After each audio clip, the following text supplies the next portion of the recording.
Welcome back, everybody. Welcome back to the Canyon. Welcome back to another It Came From the Workbench series installment. This is the initiation of a new series, which I had promised would be It Came From the Workbench 26. But it's not. We're going out of order because we're out of order. 26 started without me knowing it. So this is It Came From the Workbench 27. We will get to an explanation of what It Came From the Workbench 26 is when we get into the first official episode of 26. I think everybody can figure it out. This is It Came From the Workbench 27. Episode 1. So, I had talked about wanting to make my own version of the VRD. And I'd been accumulating parts, and then things come and things go. Needless to say, well, no. Very necessary to say, most of the parts that were set aside for the VRD build have been allocated to something else. What is most likely It Came From the Workbench 28. We're going at it, folks. So, I thought to myself, I just need to build rails and find parts to accompany the rails, something that I think will be suitably VRD adjacent. And it remembered to me, I have a set of F10 portals with a 1/10 Boco adapter there. The only thing that we will know, this is why we're very VRD adjacent, is this build has been set aside for fake too low. And for those who will recall, because I did only talk about it briefly, this is the Hardbody Bronco. So, before I turned on this, I got the roof of this body all dirty. It's going to have to be cleaned and primed anyway. I've got the bumpers pre-installed because I was sent a video from far away, a faraway land, where they showed they just made a rib that goes in here. There's one in the rear bumper as well. And that is what I'm going to do. I spent about an hour and a half this morning, and I made the Canyon's own version of VRDs. They are going to go somewhere like that. Not 100% sure. Haven't even been taken apart yet. I think the chassis manufacturing process is evolving. As you'll notice, this is both rails. It's not one very thick rail. This is both rails. And I had dug through the bins. This does have to be taken apart and wiped down anyway. I dug through my bins, and as it turns out, I have some fairly long set screws, like 6mm set screws. And once you get a couple screws in it to hold it in place, you just put the set screws in, and let me tell you something. It makes the sanding and filing and cleanup work so much easier because there aren't big screw heads in the way. So I'm going to have to order myself another package. Shark Towers. So this is my eyeball approximation of a VRD. Only made out of our good friend 5052 aluminum, and without all the little like lightning holes and stuff. They don't do anything. And ew. So these need cleaned up. They haven't been deburred. They're sharp as razors on the edges. And getting them fitted. So the body, this is set at 313, and the body drops right on. So it's 313 wheelbase. Thankfully, I didn't want to have to make links too short. Here's what we're going to do. I'm going to find the bag. I'm going to find the bag of drive shafts. What we need to do here is I need to figure out how to put some pins in here. I want to get this axle basically dropped down in place so we can get an idea of where the skid is going to sit, I think the skid's going to be way up there. I think the skid's going to be about there. Because I want a fair amount of link separation in lengthwise between front and rear.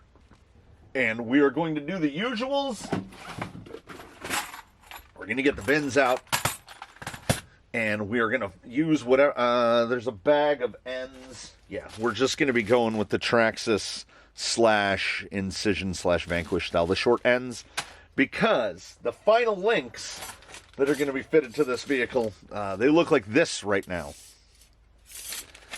So, we don't start lathing and cutting on links until we know, like, what lengths they need to be. We use whatever we've got to approximate to get that wheelbase set.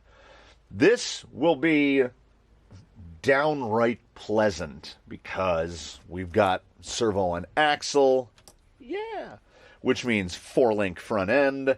The gearbox is pretty much set up is fine with a 4-link.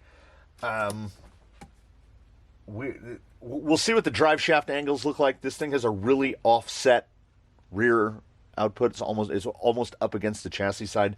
Hopefully, it is not going to interfere. Let's see. Yeah, see, it gets proper close to that side. We might be able to slide it over a little bit more. These are the problems that arise when, like, if I was just putting a VFD in here, we would have no problems. Like, I've lost it. There's a VFD around here somewhere, assembled a VFD in a box. It would be a lot easier because the VFD is just all inline down the center. This guy is luckily, he came with a tiny little 1100 flash hobby, so, I mean, that is a compact unit right there. 4S for sure. We are going to build this thing up for 4S. The Shift RC GT3 is receiver powered. I think it's a 7.4 volt max. So I will be sure to set the Rhino for this guy at 7.4. That's not a worry right now. We're not going to get to there. My high hopes for episode 1 are to get mock links in place, and like I'm telling you, I had everything. 2660s with mini T-springs. You can see them better. There they are. There's 2660s there. Step 1, get drive shafts in place to get a look at where the gearbox is going to sit. Yes? Yes. I will probably just pull the skewers and use a little piece of wood or something to set, because that way we can stop axle flop. So I'm going to get the drive shaft hooked up to the gearbox and the rails sitting in here. And then we can work towards mocking up some links, because I would like to get this, well, I mean, basically to a roller. I did the hard work already. I do it the same way I always do. Clamp the two pieces together, cut them out. I have taken recently to just avoiding using the Dychem Blue. I either use pencil or I print it out on the computer, and I just use 8x11 labels. I just print full labels. I usually have to print 2. Stick them down on here. They smell nice and citrusy right now because I have to use a little Goo Gone to take the label off. And everything goes smashingly. These went together in a breeze. Like I said, under 90 minutes, start to finish, from sticking the label on to cutting them out. I have left them as long as possible. I think they're supposed to end somewhere about here, but this boy has got some. This boy's got some length to him. So this is going to be a bit of a wolf in sheep's clothing. That's my hope.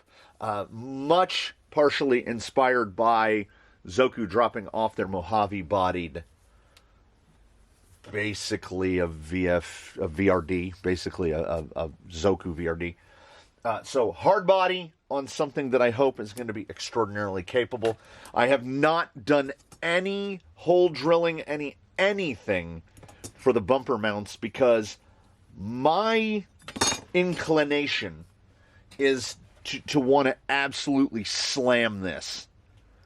But this thing's going to be running 465s. We've got two choices. We've got some high racks on these, which I think will look, I mean, come on, guys. Regardless of what color this is, that is outstanding. And we've got canyon trails on these, which are some of my favorites, which will also look outstanding. It doesn't matter, and they're 3D printed, very soft 3D print in both sets. It doesn't matter to me which wheels and tires go on it. I think they're going to look phenomenal. Yeah, and these are cut and striped canyon trails. So let me get some drive shafts Cobra fabled together. We should have plenty of pieces in the bag. If not, I've got some donor pieces. I want to get the skid. Well, first I'm going to clean the crust off of this. I want to get that skid. I'm figuring it's going to be right about there. Because I want to look at the shock angles too. So we'll have two shocks at least. We'll go as we go, man. I'm going to music up. I am going to. This is tedium, guys. This is tedium. So we're gonna cut in and out as need be. All right, provided no one breathes too close to it.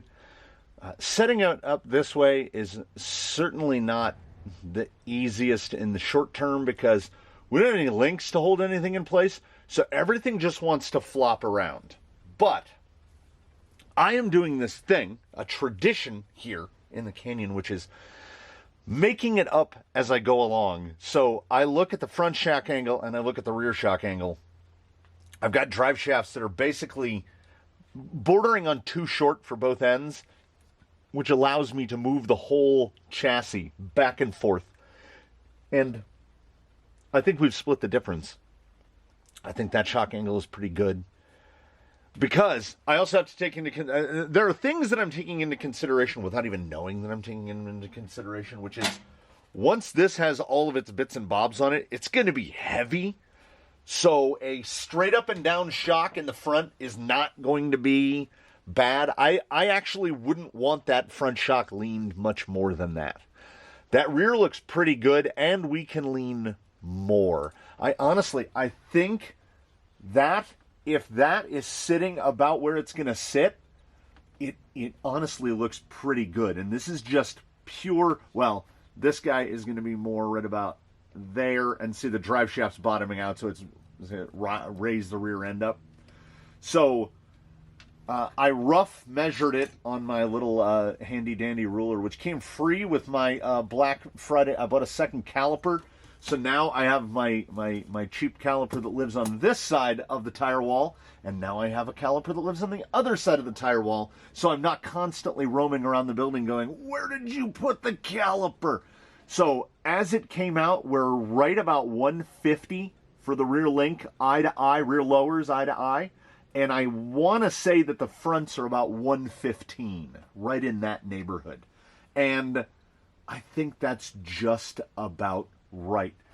The front axle is going to have a wicked caster because with the 6-degree kick on the skid angling this boy down, that's almost perfect. It's actually going to be right about there, so we'll lose a couple degrees of caster, but it'll have quite a lot of caster, and I'm going to have to fabricate, undoubtedly, I'm going to have to fabricate the bracketry front and rear to hold the body on because we're not doing body posts. We're just going to do those.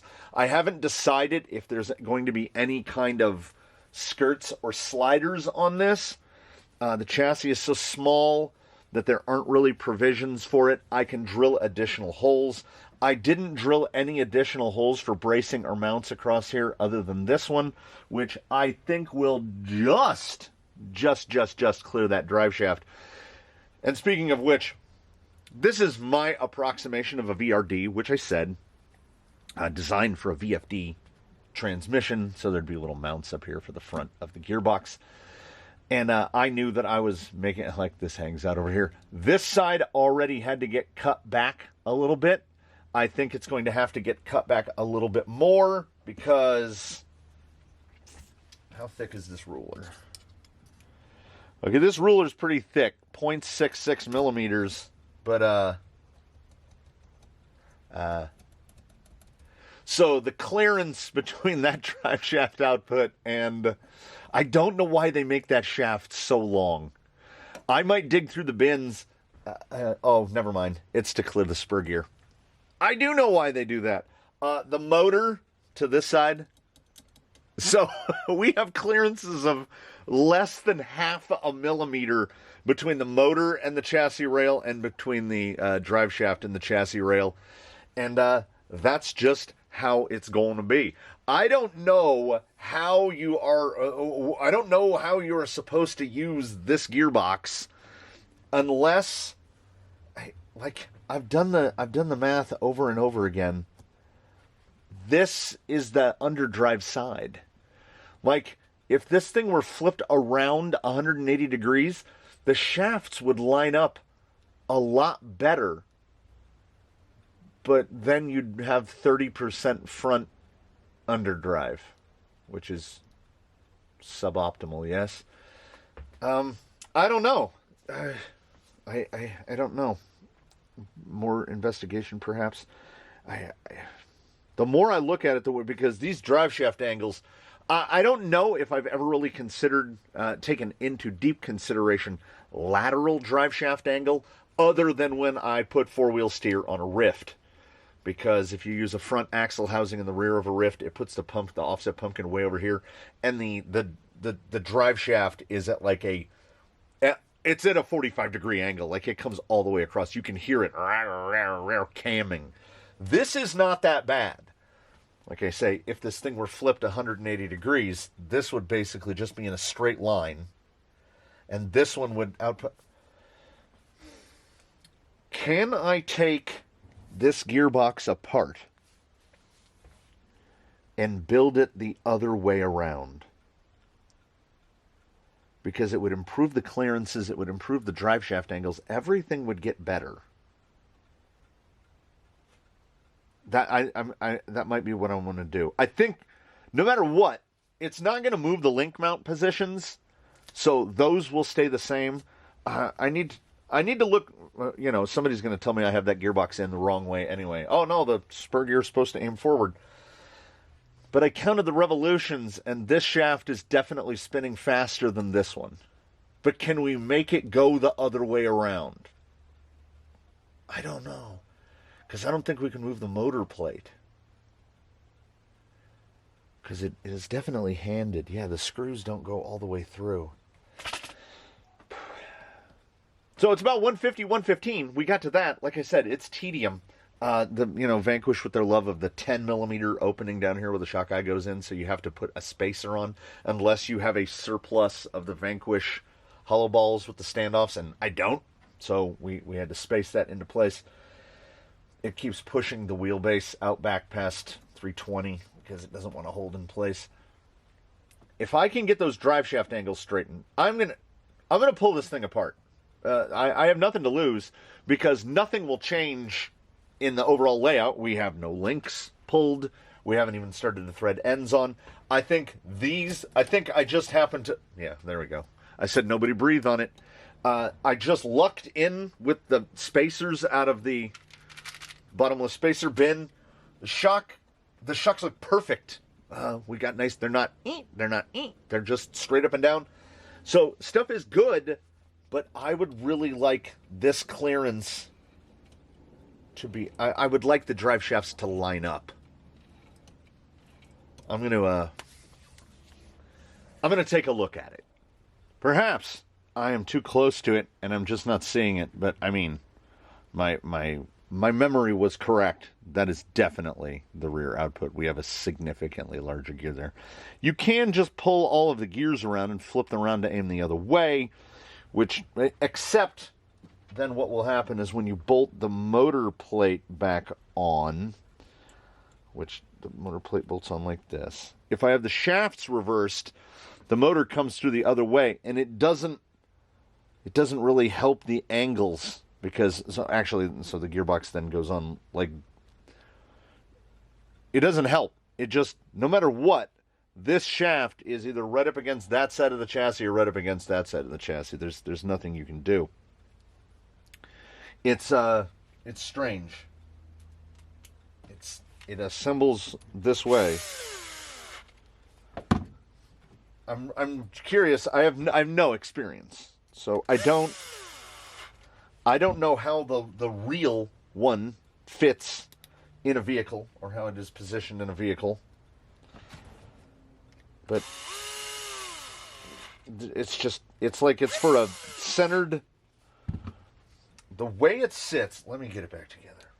So the way it sits, so this is correct.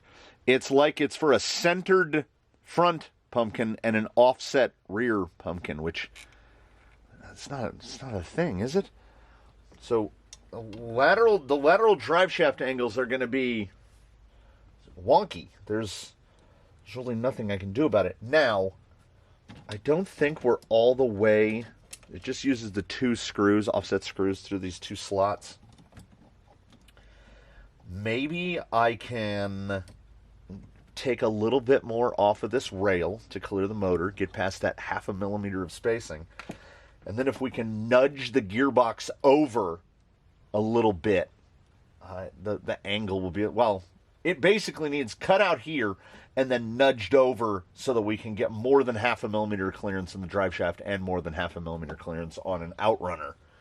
This is not the outrunner for the rig. The outrunner for the rig is one of those Flash Hobby turbos, which is a drone, so it has no flat. This one has already been machined. This is a 1700. So for mock-up and assembly purposes, I mean, they're the same. They're the Evo 3530s. So they're the same motor, so I'm just mocking it up that way. You can't fault this. It's dead silent. This is gonna be a quiet boy, because Vanquish axles are pretty quiet as well. Okay, as it sits right now, I only have to pull a couple screws out to get this rail. Well, you're here with me, right? I only have to pull a couple screws to get this rail out. Then the spacers will go walkabout, as is how things happen.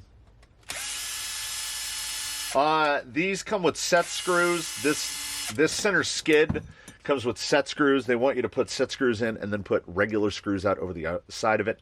I should have enough 40 millimeters to put this together just using full screws all the way through. I don't like the set screw things because they tend to walk. So yeah, I don't want to do that. I don't want to do that if I don't have to. So, this guy, it's not much. I have this nice little angle. We basically just need to chop it down straight. So a little bit of bandsaw, a little bit of file. We'll get that trimmed out. Hopefully the motor will fit in. This is what happens when you fit things that don't go with things into other things that are made to fit other things. All right, folks, what we've got is definitely something that is an advancement over what was just a few short hours ago, a few sheets of aluminum and some parts in a box. Let's do it again.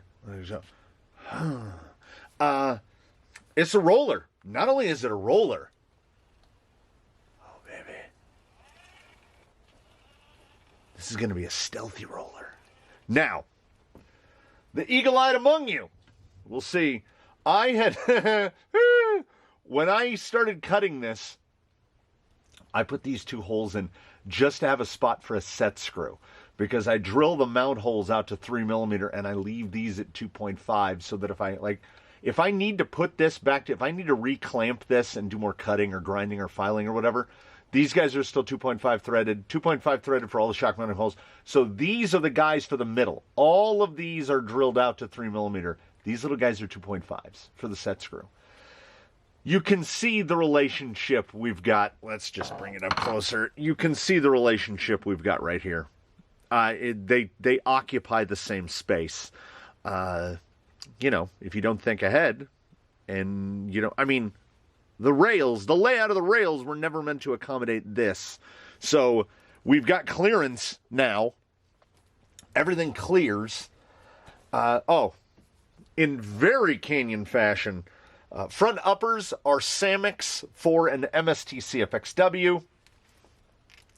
Front lowers are front lowers from a TRX4. Rear lowers are axial, I believe, from a 10.3, non-base camp, a regular 10.3. And rear uppers are 83 millimeter lowers from an Element, like front lowers from an Ecto that don't have high clearance. So we got it all, baby. We got axial, Element, Traxxas, and Samix for MST. The horn is not attached or anything. It's just mocked up. These were the wheels that had to be the wheels because with the stock Vanquish hexes, they don't work with this type of hub. The hole's not big enough. It doesn't have that because they have that stepped hex. Now, should that become a problem, it's not a problem to replace the hexes or machine the faces off the hexes, whatever. We are sitting at, I think it's pretty good, 240, so 9.5 inches. The body is about 9 inches. So, okay, well, we got to get this just right, know what I'm saying? So while yes, there are concerns, that link separation is not crazy compared to others here. Will it be too much anti-squat for this setup? I have no idea. We're not in the same area code as tuning yet. But what I will say is this. Oh, come on. Are we together? Let's just super dunk it and just set it down. Are we together on this one? Oh, that's so good. I would like it to sit right about there. That is the end goal. We are in pretty good neighborhood for the front and rear mounts. We don't have we have barely any of the kick chassis. We've got about 5 millimeters. If it sits there, let's be honest, it's probably going to end up right about there. It depends on what the axle, when we're flexing, it depends on what the flex, it depends on what the flex looks like. And the chassis has definitely got just about perfect. I like to go for about a wheel's worth, and that seems about right where we are. Pinion angles at both ends look pretty good, just mocking them up. And indeed, 150, between 150, 151 rear lowers. Front lowers are right dead 115. These Traxxas, some Traxxas, well, I mean, TRX4 links would make the link lengths a little bit different. But we're dead 115. Front uppers are 100. So that's nice. Rear uppers are pretty wild because we had to use this mounting position.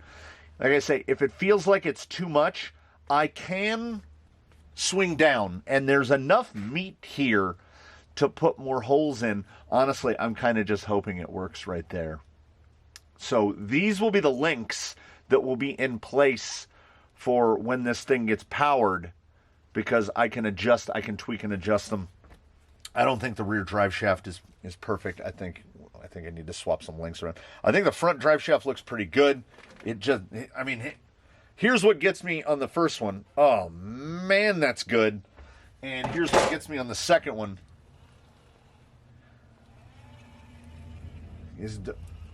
This boy should be, and I haven't greased anything.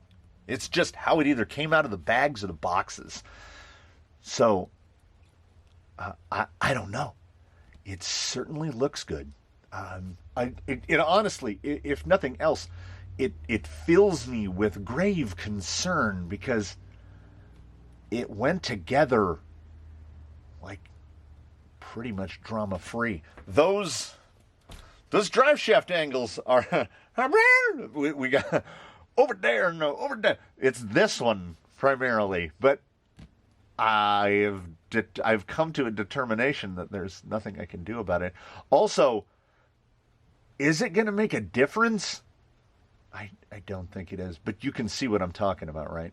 If this gearbox's outputs were reversed, if this output were there and that output were there, we would have almost straight lines. I don't know. It is what it is. We have near full availability of holes for the front. It will get a little up close and touchy.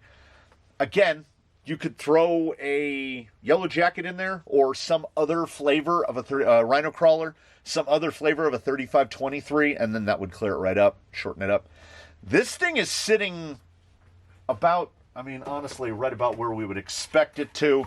It is not complete by any means, but it is also not remarkably heavy. What are we set to? Grams, pounds, pounds. 4.3 pounds. There's been no effort to gain weight. There's been no effort to take weight away. I mean, add in, I can't find any of this stuff. I'm going to guess 5 pounds. This guy will be right about 5 pounds done. And then the body, when complete, is going to be, yeah, the body is just under 3/4 of a pound without all the stuff on it. So, actually, you know what? That's not that bad. I'm gonna go on record and say a couple of things. First of which is, I don't think I'm gonna pinch. I don't think I'm gonna put any pinch. Whatever the width. Oh my God, there's a ruler right in front of me. 77. So I'm going to do these, I mean, they might pinch a millimeter or two, depending, like if I grab a piece of material and it's already 3 inches wide, we'll just go 3 inches wide front and rear, because it's just going to be a little piece up here that has a drop, and then there'll be a tab that comes out in the front that the body will pop onto. And then in the rear, same thing, a tab that the body will pop onto. And there's a pretty decent insertion into these things, about, oh, wow, 8 millimeters. Same for rear? Well, yeah. Probably going to be carbon fiber, because not just for the sake of carbon fiber, but because it needs to be 3 millimeters. The aluminum I have, this is 1/8 inch, and it won't fit. So it might be Kydex, it might be whatever will fit in these recesses in the bumpers to allow us to go clipless. And I feel like we've got enough flexo. I figure 8 millimeters of insertion front and rear should be plenty. So I don't know if it will take place in the next one where I fabricate these pieces. I don't know if I'll be able to stop myself. I might just make these, and then once the body is on it, then it's just a matter of figuring out where to mount the electronics. I don't know what kind of batteries he is going to run. This is a 3S. The 4Ss are similar. But if you're running one of this size, it might. I think a 4S 1300 will be tight under compression. Like, I don't want the battery banging up against the inside of the hood. No, we might actually be all right. I'm going to go for right about there, about 12 millimeters of fender gap. That looks good. And if we can get the mounts serviceable and operable, there might be a little bit of Disneyland in here, because I have recently disassembled part of an AV rack that my buddy bought at the Disneyland employee store, factory store, whatever. It had a bunch of Delrin in it, UHMW, ultra-molecular weight.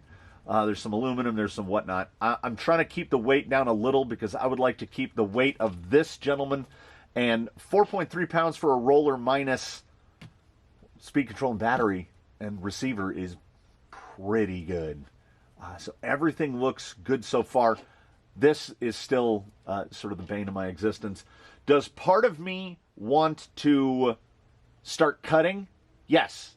I don't think it is out of the question to, what is this, 56? 52, 54, 56, somewhere in the 50s. It would not be difficult to put in a smaller spur gear, 45, 46, something like that. They're significantly smaller, which would allow me to either replace or cut this shaft, bring this guy forward, and if he's brought forward, I think we can clear these suspension mount holes. I'm going to say, well, let's look at it from the other side. I'm going to say for at least the first Not even a ghost ride. Well, no, probably be a ghost ride. The body will probably be in about this condition, and we're going to take it real easy, basically to test the body mounts. We kind of just need to either roll it or flop it kind of once to see if the body gets ejected. And so long as the body stays in place, I think we've turned lead into gold. It's alchemy, baby. There it is. I promised you a roller, and I made one. I love 2660s. I was actually hoping the front would see. I don't remember what the rates are on the Low C Mini T Springs. I might have these backwards. I have zero recollection. Will I mount them upside down later? Probably not. Just cosmetically. I mean, with the big bronchi, I think it'll look better. I really like these. It's probably going to be these. I love a Canyon Trail, but every time I do this, I get a fuzzy. I get a fuzzy feeling. That's brilliant. That's absolutely brilliant. So, tune in for part 2 of that. We'll see where we end up. Look at that. Look at the thing that we together have made. It is not a VRD. It's something adjacent. I feel like it's going to work. I have hopes. I'm not going to say they're high, but I have them. I am hopeful.